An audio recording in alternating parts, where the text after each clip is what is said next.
Welcome to Touring the AFC South. I am your host, Mike Patton, and the Tennessee Titans are the team in Nashville. Of course, they represent the two-tone blue. For those that are around Nashville, know of them, of course.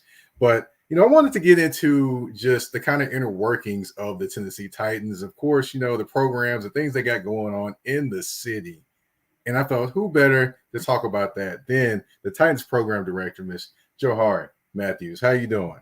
Hi, Mike. Thank you so much for having me on. I'm doing good. Excited to be here with you.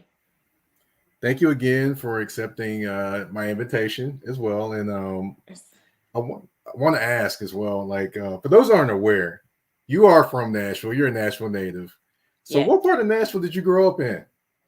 So if you're from Nashville, you'll understand this terminology. So I grew up out south. I grew up in the Woodbine, South Nashville area.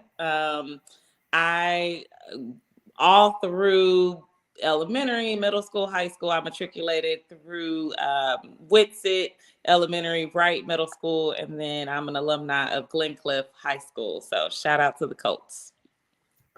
Glencliff, yes. Yes. I definitely know where that is. I grew up like Nashville, but if you go like a couple streets over, it's Antioch. That's okay. Yeah. Okay.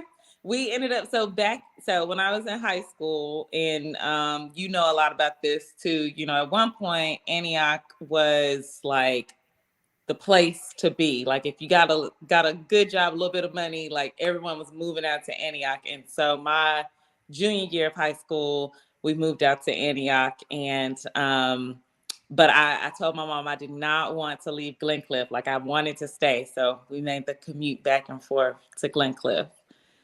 So shout out to Antioch. Well, hey, I didn't actually go to Antioch High School, so that's another story for another day. Another day. Oh. But, being a Nashville native, can you remember back when the Titans were not here? Yeah. So, I was a kid. So I'll be honest. I cannot remember when they were not here, but I guess that's a good thing because they have pretty much been here all of my childhood into adulthood. So I really cannot remember before that. I just remember when they all of the campaigns and all of the excitement around getting an NFL team to Nashville, and trying to bring, I don't know if you remember the NFL Yes campaign, that was really big. And so I just remember a lot of that. And then finally, when the team got here, I just remember the excitement around having a team. I remember the construction of the stadium, and that being built. But yeah, it's been a big part of just my childhood and how I remember Nashville growing up.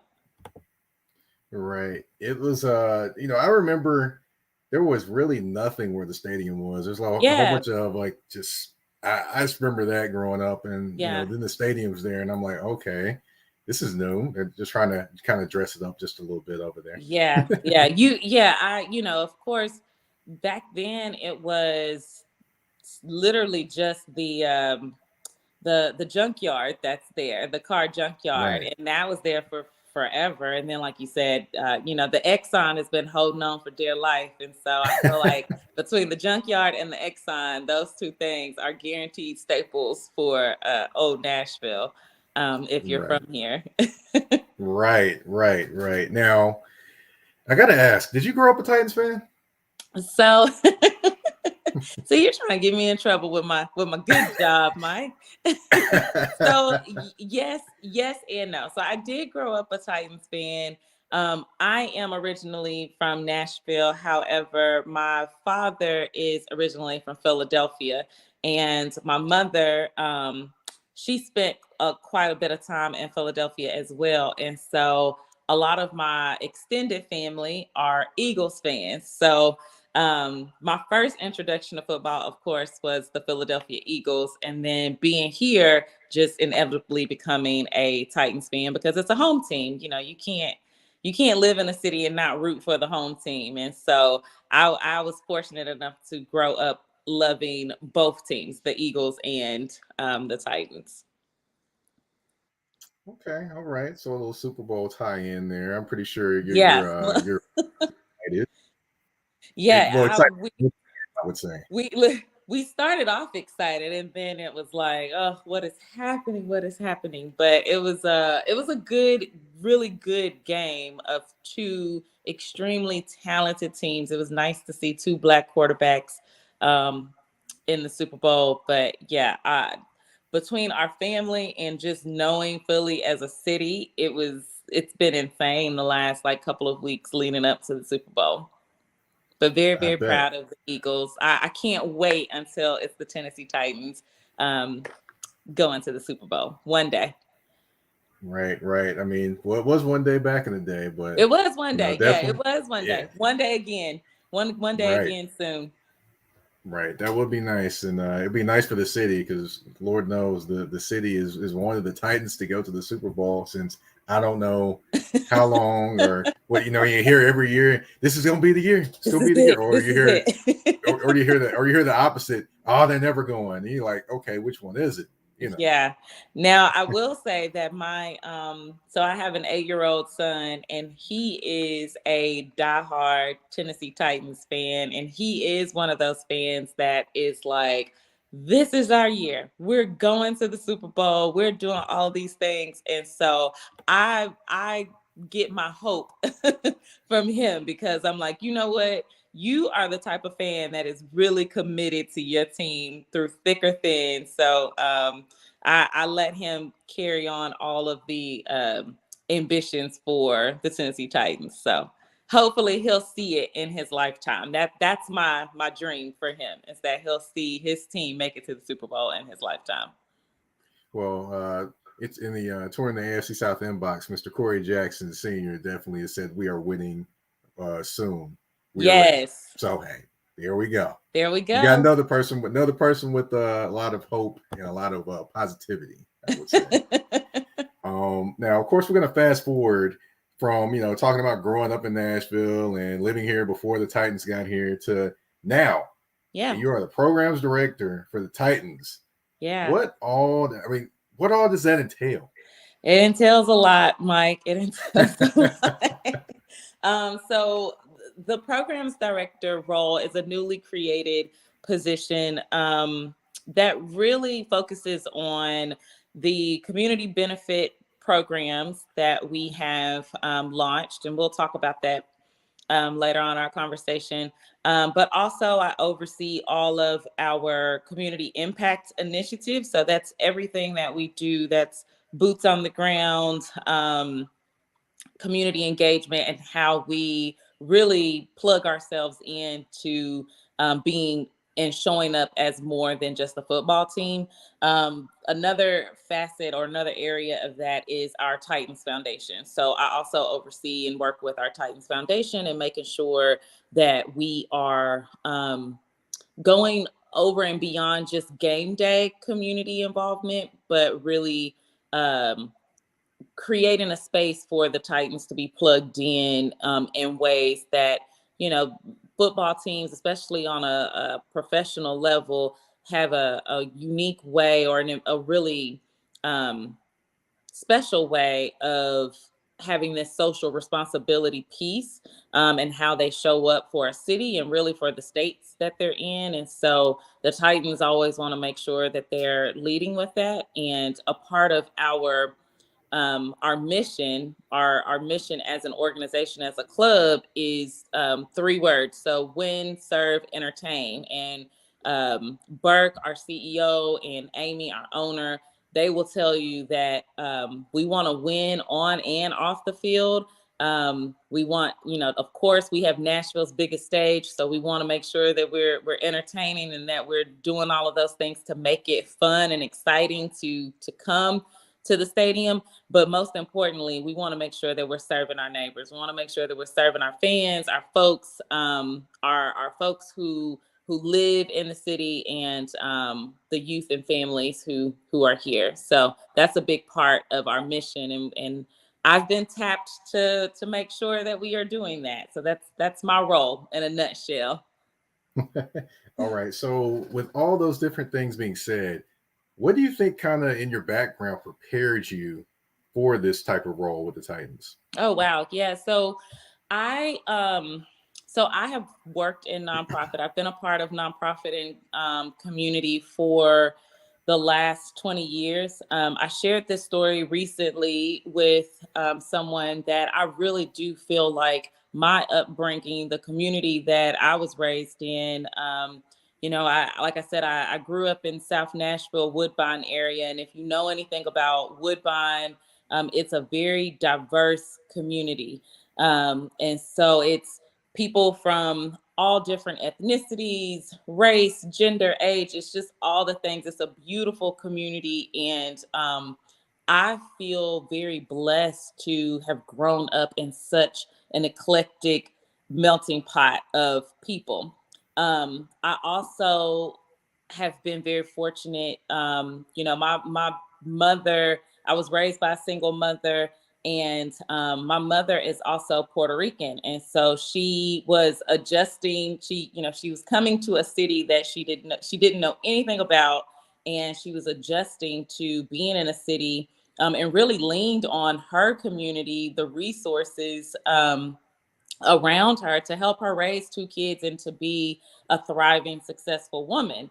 Um, and so I think that really laid the foundation. Those two things combined really laid the foundation for me to go into this work with a different perspective, to always think about impact and influence, and thinking about how we can best serve our communities. So I got my start with the YMCA of Middle Tennessee about 18 years ago, and fell in love with all of the things about nonprofit work.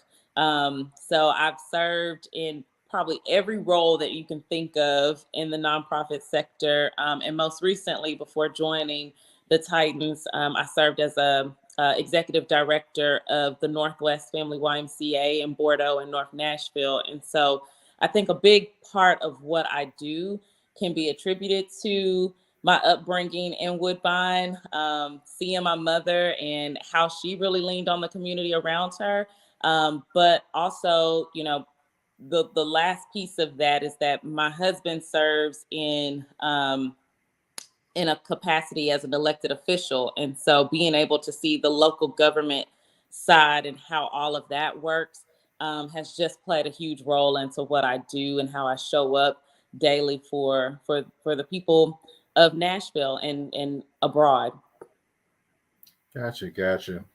Well, we've reached our first break. All Yeah. right, we're going to take a quick commercial break. We'll be back in about a minute. Get these quick commercial breaks. We'll be right back. Talk about a little bit more about the Titans' Yeah. new stadium on Tour in the AFC South with your host, Mike Patton. Whether it's local or long distance, Milligan Logistics has you covered. Milligan Logistics was established in 2020 with over a combined 15 years of experience in trucking, hauling, and logistics, along with over 50 years collectively of project management experience. Again, whether it's near or far, Milligan Logistics has you covered with quality service, efficiency, while taking pleasure in exceeding clients' expectations. Need goods? Move short or long distance? Milligan Logistics has you covered. Just reach out to them at 615-354-2618.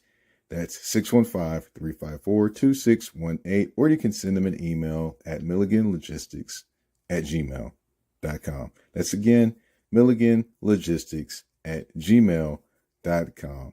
So give them a call. Need something to move long or short? Milligan Logistics has you covered.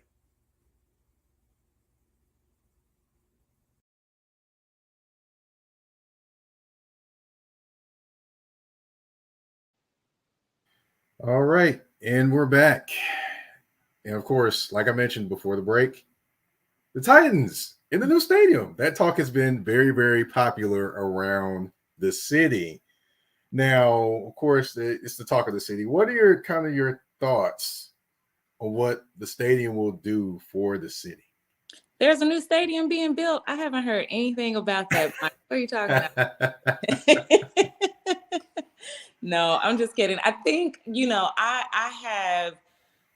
I have such a privilege and really a dream come true to be able to personally and professionally work for an organization that has meant so much to me. Just, my upbringing in Nashville and truly has played a huge part in that. And so I think for me, when I put on my native Nashville hat, I personally love the idea of a new stadium. And I love, and not just because it's shiny and because, of from that aspect. I do believe that the idea of a new stadium coming to Nashville will truly put Nashville in a place that has such a economic impact, but also um, sets the stage for Nashville to be a contender for so many different things that we quite honestly deserve, because this is a beautiful city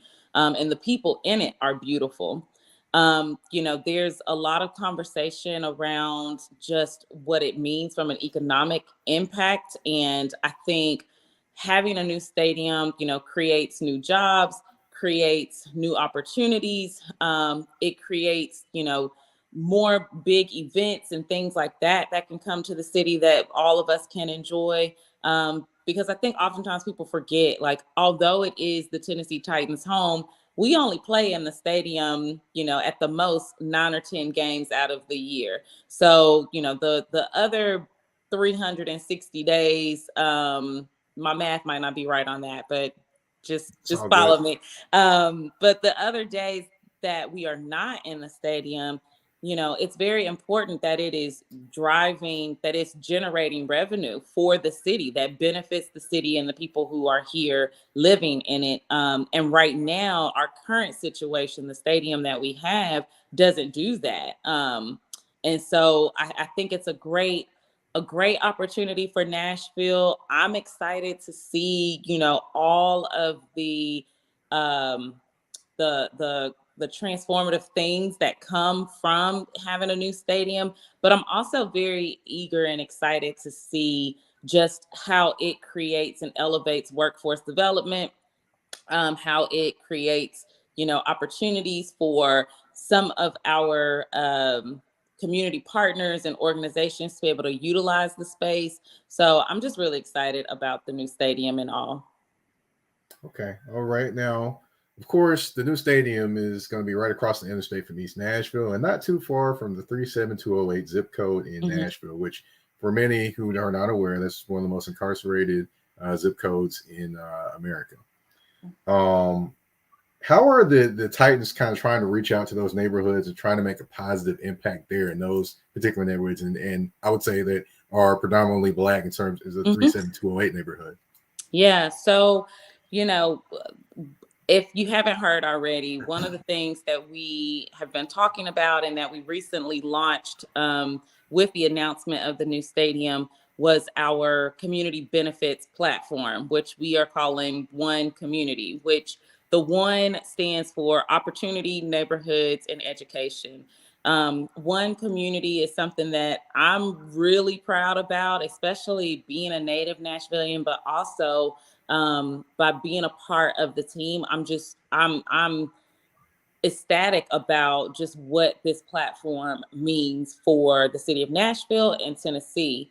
One Community with opportunity, neighborhoods, and education, it's really taking a look at how this new stadium, can be and serve as a catalyst for how the Titans can go deeper and be more and do more for the community. So, the Titans have been around for 25 years, and there has always been this level of responsibility to make sure that we're pouring into our neighbors who are right across the bridge from us in East Nashville. And then with our training facility being in North Nashville, we've always been very mindful of like how we can just have a presence and show up.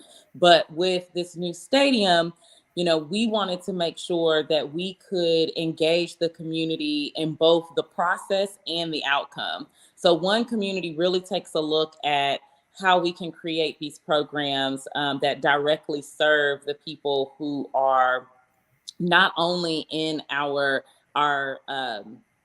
arm's reach, meaning, in East Nashville, but also for all of the individuals across the state that we want to have an impact. What are the touch points that we can have? So Opportunity really focuses on the ecosystem, and it's different programs that include everything from small business boost. So how can we show up for our small business partners?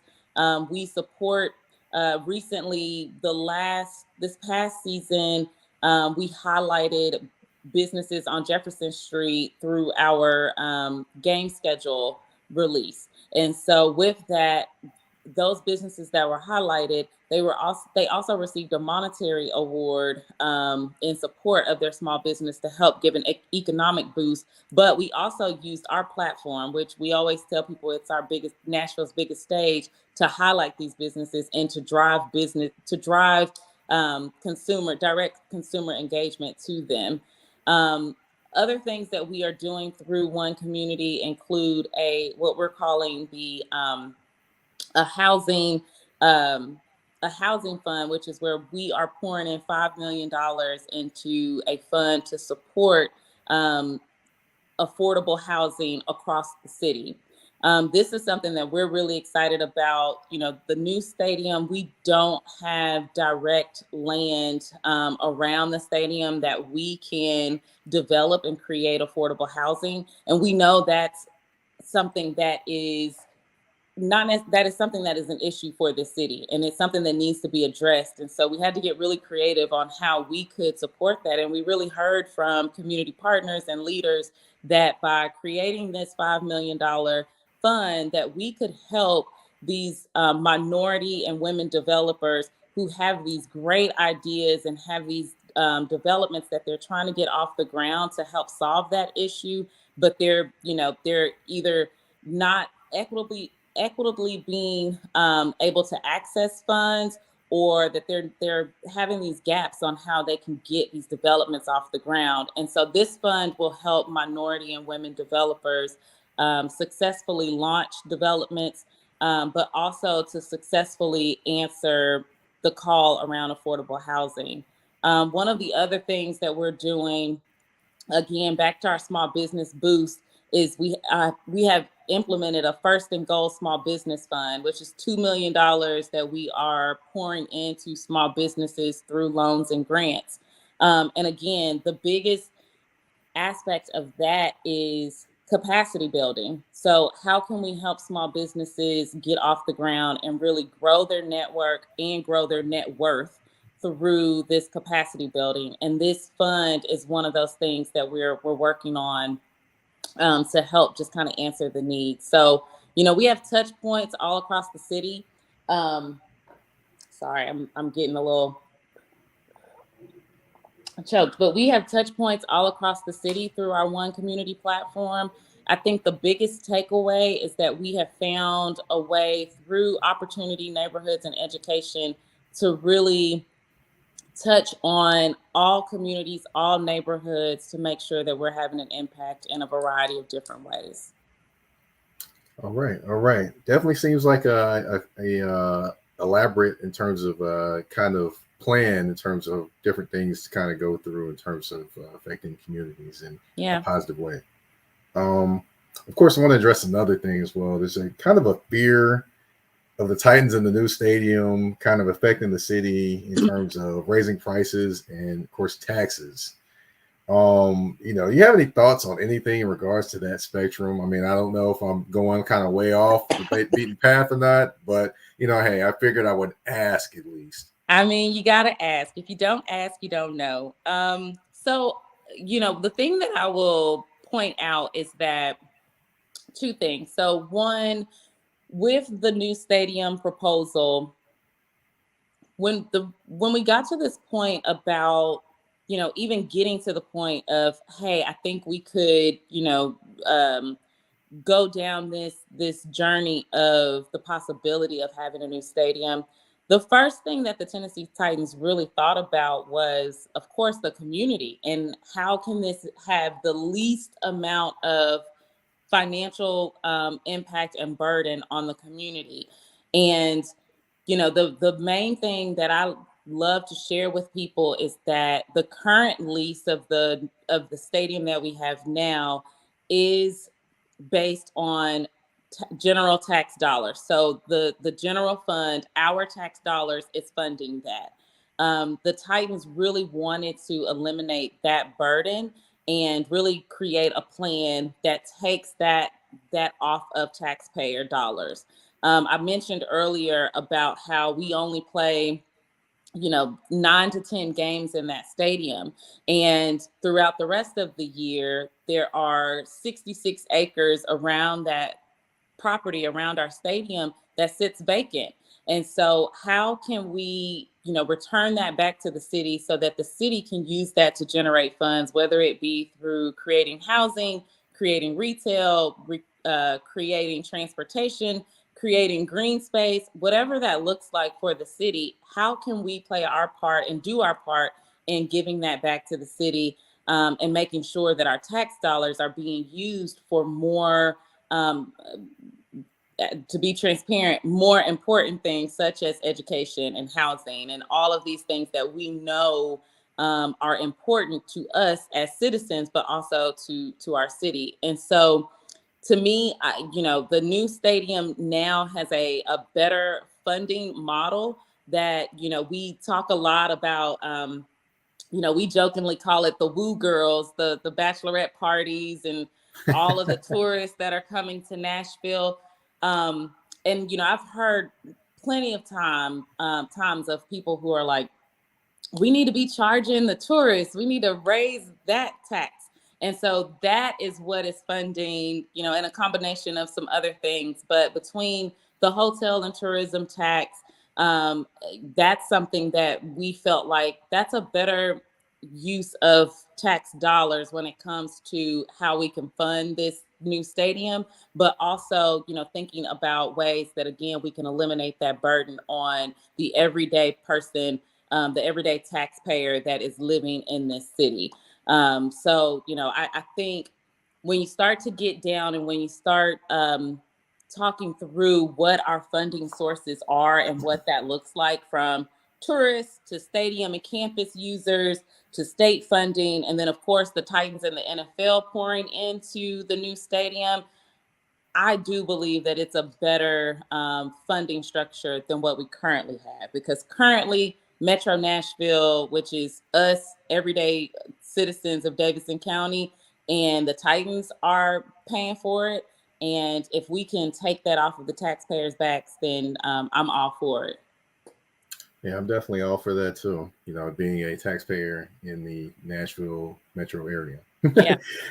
Now, we're going to take another quick break. And when we come back, we're going to talk a little about potential. You talked about the potential events. We're going to talk about that. And we're going to talk about a particular school that plays in the stadium as well as the Titans. Yeah. On Touring the AFC South with your host, Mike Patton.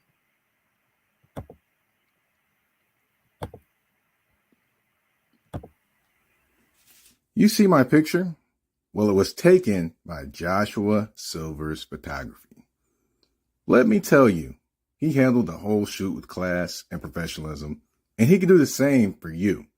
Whether it's a model shoot, couples photos, headshots, maternity shoot, senior pictures, he has you covered. Just give him a call at 423-557-6746. Again, that's 423-557-6746. Or you can check him out on Instagram at Joshua Silver's Photography. That's Joshua Silver's Photography to book your shoot. Again, Joshua Silver's Photography, where class and professionalism meets great photos. You will not be disappointed.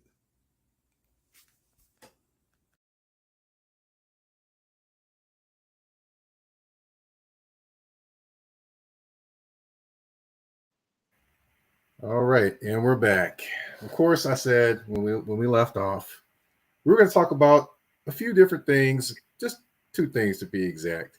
Some events that could potentially happen at the new stadium and an HBCU that is in the city. I'm going to start first with the events in the city. Now, you didn't mention them, but I'm going to mention them. Bring it Super on. Bowl, Final Yep. Four, WrestleMania, those things potentially coming to Nashville. So, how big do you think that would be for the economy here? I mean, I mean, it will be insanely. It will just be something that I think will change again the scope of Nashville and our city. When you think about these things, especially, we are coming off of a Super Bowl, and so when you think about the impact of what that means for Phoenix in Arizona, I mean, it's huge.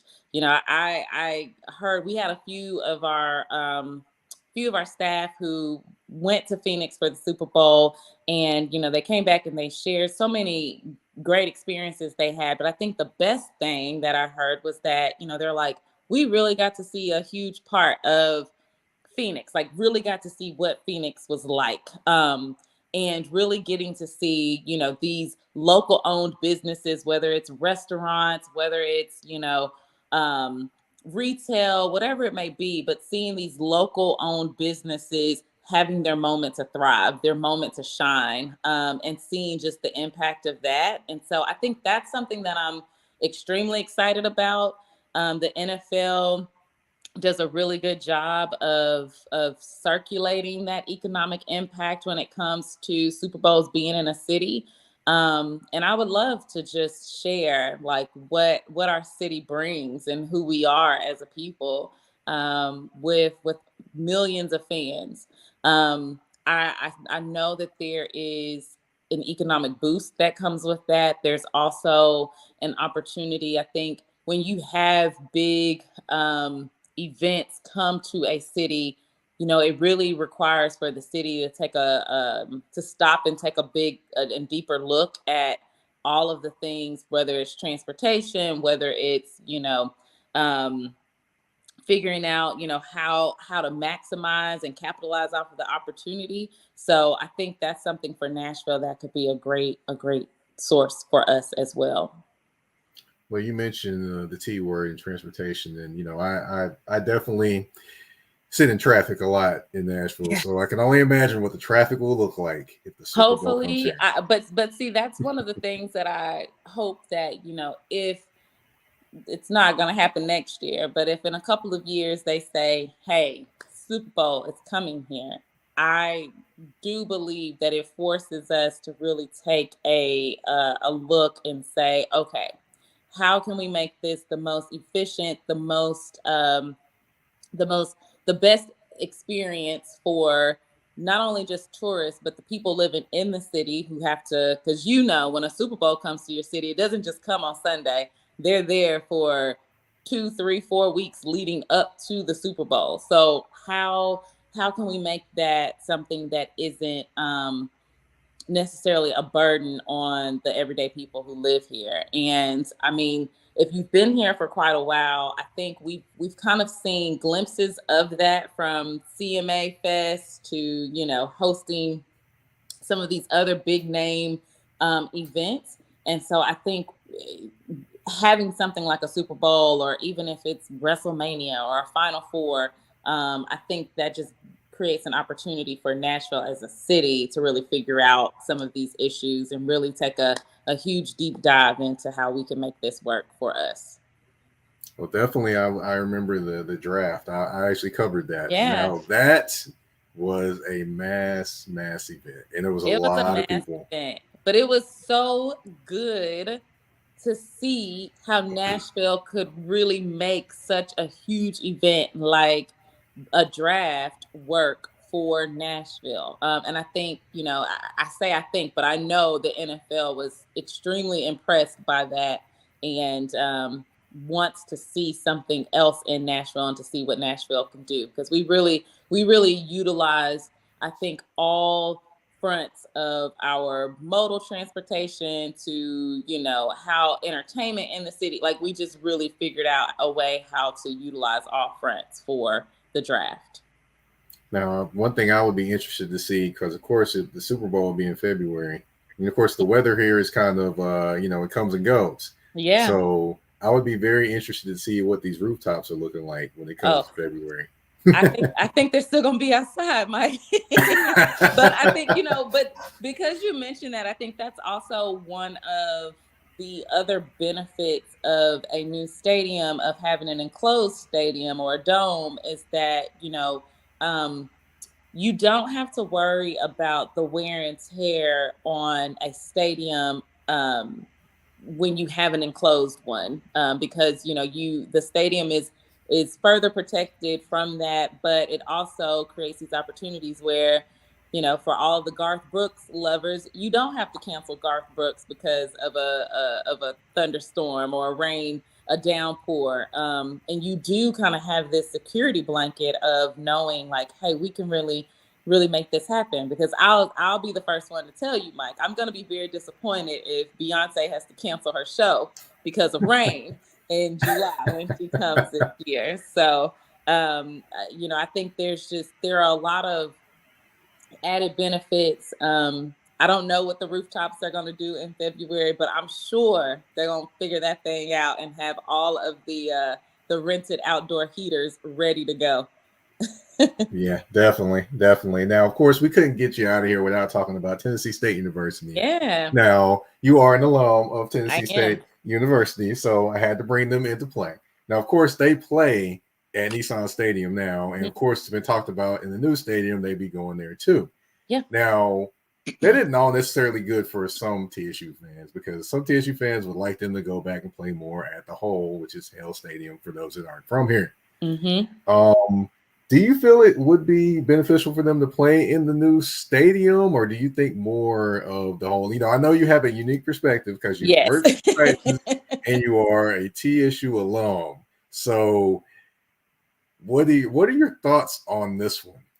Yeah. So, I think it's not necessarily a tricky question, but I wholeheartedly understand the perspective of people who want TSU to be in their own stadium at the Hole, and they want to see games there.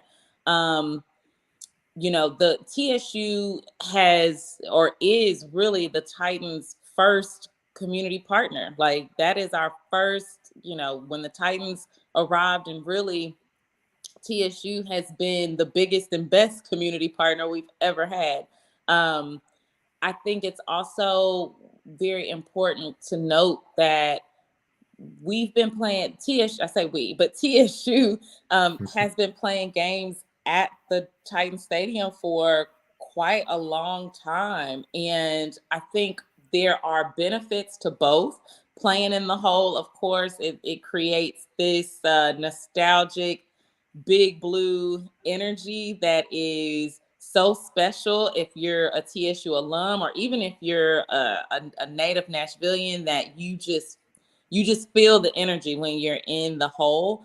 But I also think that there are benefits to the playing in the Titan Stadium as well, because, to be honest, when you have such a large and an influx of alumni and people coming for, let's say, homecoming, you and I both know we all can't fit in the Hole. So having somewhere like the Titan Stadium to play, I think that is also creates a beautiful energy. What I would love to see more of, and I think what the Titans and TSU are working collaboratively together on, is that the Titans are really using this opportunity as a chance to really get it right with TSU, to really hear the needs of TSU, and to really be a great partner on how we're able to meet those needs. The things that we are working collaboratively on are, how can we make Titans Stadium, when it is not a Titans game, when it is a TSU game, how can we make it feel like Big Blue country in here for TSU? How can we also use the resources and the things that we have learned from a fan engagement, and in this case, alumni engagement? How can we use those resources as a benefit to TSU to help build that engagement, to help get alumni, from out of the tailgating parking lots during homecoming into the stadium and into the seats to cheer on Big Blue football team? So these are the things that I think when we talk about TSU and when we talk about just our partnership, I genuinely do believe that we are really striving to make sure that it extends beyond just football, that we are, creating and empowering the students and really giving them a chance to have access to a professional football team in their city through jobs, through internships, through, speaker series, insider information when it comes to just how the business operations side of running a football team, and that we're extending that beyond just football. But I do, as an alumni, like I said, I get it. I know why people want to play at the stadium or play at the Hole, but I know for the Titans, it's really doing our due diligence, or giving our due diligence to make sure that we are giving TSU admin and leadership the things that they're asking for by using the Titan Stadium. Because I think sometimes we also forget, we have TSU football players, these young kids who are coming in, and how exciting for them to be able to play in an NFL stadium. Oftentimes they don't get that type of opportunity. So I do believe there's a balance there. I think, TSU is really striving to meet both wants of wanting to play in the Hole and wanting to play at a Titan stadium. So I think there's a balance, there's a way to do it, and I think we're getting there. I think we're chipping away at that. All right. Well, that's all the questions I have for you. I want to thank you for your time. If you have any information out there, if you want to tell anyone that some things that you may be working on, or ways they can either reach out to you if they have any questions or anything like that, the floor is yours. Yeah, I thank you so much, Mike, for having me on. It's been such a pleasure. It's great to see you just shining and thriving with your podcast, and I love the energy that you bring.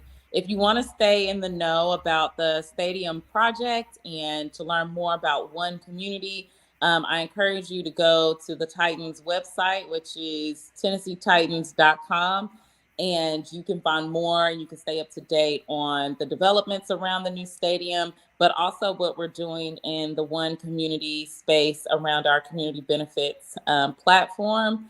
And then the last thing I'll share is that you can also find, we are really trying to build our supplier diversity pool. So please, by all means, if you are a minority owned or woman owned, especially for our Black owned businesses and vendors, please, by all means, jump on our website so we can garner your information for upcoming and future events and opportunities. So again, thank you so much for having me on, and feel free to reach out to me with any questions or any way that I can help connect the dots for the Tennessee Titans and community. All right. Well, I thank you for your time, and I thank everyone for tuning in to Touring the AFC South with your host, Mike Patton. We're out.